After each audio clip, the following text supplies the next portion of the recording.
Bess Freedman's been following this. Brown Harris Stevens, a CEO, follows all things real estate on the rent and the purchase front. I don't know how many are part of this phenomenon right now, Bess, but you hear about people who are making a good buck, and they're couples, they're both together making a good buck, but even that is not enough to pay for life in the Big Apple. Does it worry you? Yeah, I mean, I don't like this story. It's not a good story for us. But, you know, Neil, as Lincoln said, people act on incentive.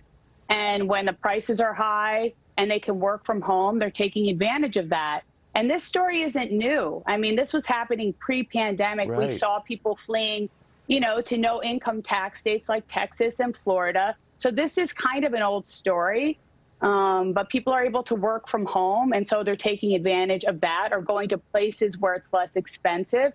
But I read a stat this morning that said that the office occupancy rates since July have gone up 12%. So it was like 2%. So now we're almost up to 50%. We're moving a little bit in the right direction.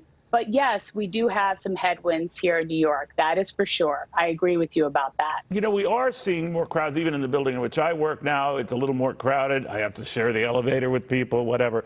But having said that, it's definitely coming back. Now, I don't know at what point you say, all right, this is when it's going to be fully back, because that would be sort of like the signal for real estate in this city, which doesn't need any boost, by the way, to sort of hit a sweet spot. What do you think? Yeah, I mean, I think we're seeing the numbers are moving in the right direction. As I said, you know, office occupancy rates are going up. The city is busier. The MTA ridership percentages are way up. That's a really good sign. So those are good things. But it's going to take some time. The mayor has a lot on his plate.